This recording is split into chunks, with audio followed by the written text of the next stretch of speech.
My mentor is a man named Howard Ruby. One of my best mentors along the way was one of my secretaries at Honeywell. I'll tell you, my biggest mentor of all is this guy, Vern Harnish. Barry and I are two very different personalities. We look at issues very differently. Well, you certainly need someone who's going to tell you the truth. I had a lot of mentors. I see the definition a bit differently. One of my best mentors along the way was one of my secretaries at Honeywell.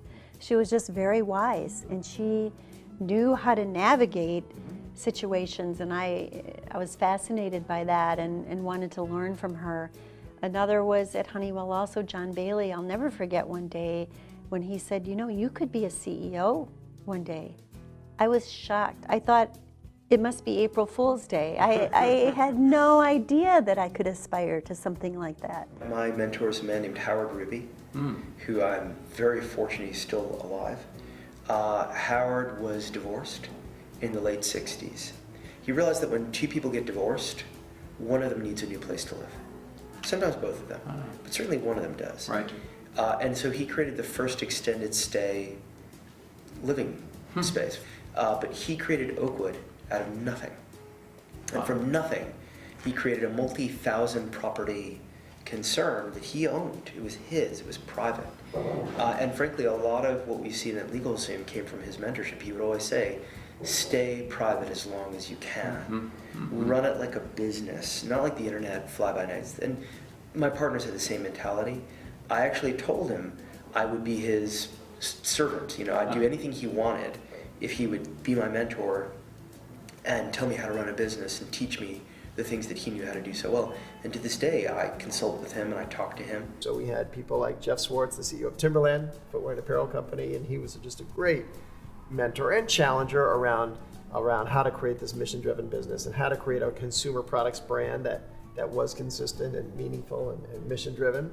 And then Gary Hirschberg was another great mentor. He's been on our board for he was the founder of Stonyfield Farm, yep. And he managed to keep the brand's vitality. And so how did he do that? What was the leadership that it required? I've been very fortunate to I guess both attract and retain leaders and mentors who have steered me. There's so many people along the way that work for you or alongside of you that can teach great things.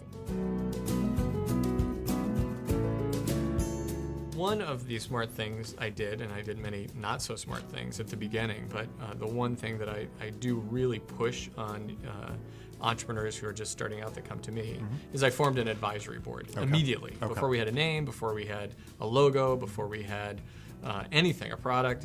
I went to the smartest people I knew who had a diverse set of experiences around starting businesses or running businesses or finance or design, all the pieces that go into something like Yoxo, and just said, would you be on my advisory board? You get no pay, but we'll meet 4 times a year and I'll buy you coffee. The other I encourage entrepreneurs to do is to make sure their boards are not solely comprised of investors. It's so important to have at least one, if not 2, people on the board who've actually run a company.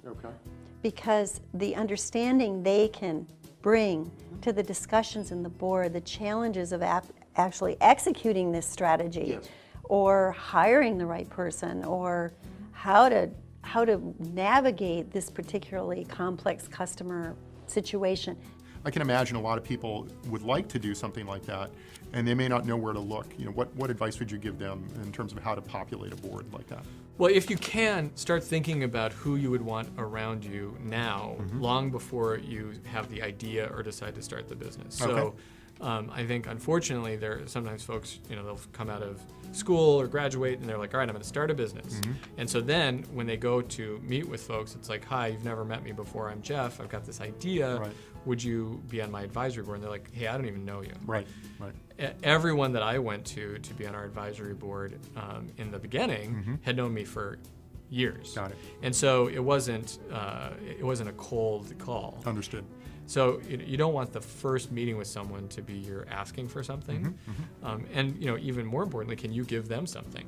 So create those relationships, nurture those relationships, base those on common trust and interest and an exchange, and then it'll be very natural. So I advise after you've launched, form an advisory board of 3, 4, 5 people who will commit to meet monthly, because too much changes in a startup to only meet quarterly.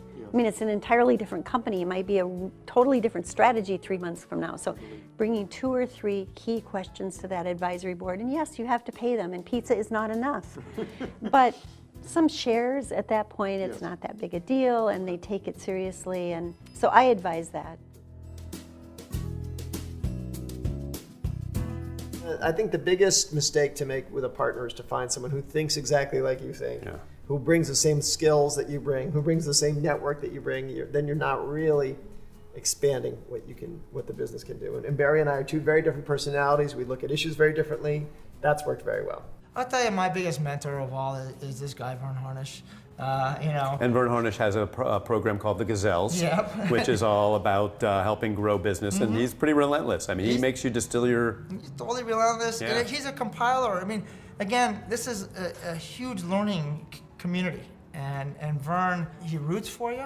He just bombards the hell out of you with a whole bunch of information. And and if you're open to it, it's just going to sink in through osmosis. But without that guy, I think I'd still be stuck in mom and pop Ville. So you clearly have built a strong group of advisors and partners. I use the word sometimes interchangeably.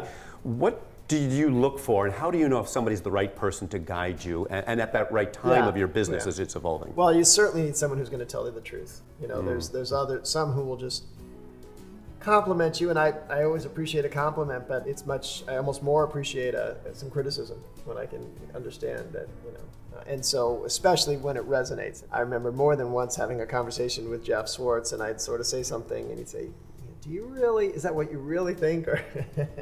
And I'd realize, oh, you know what, that's a good point. So that kind of challenge is really important to have.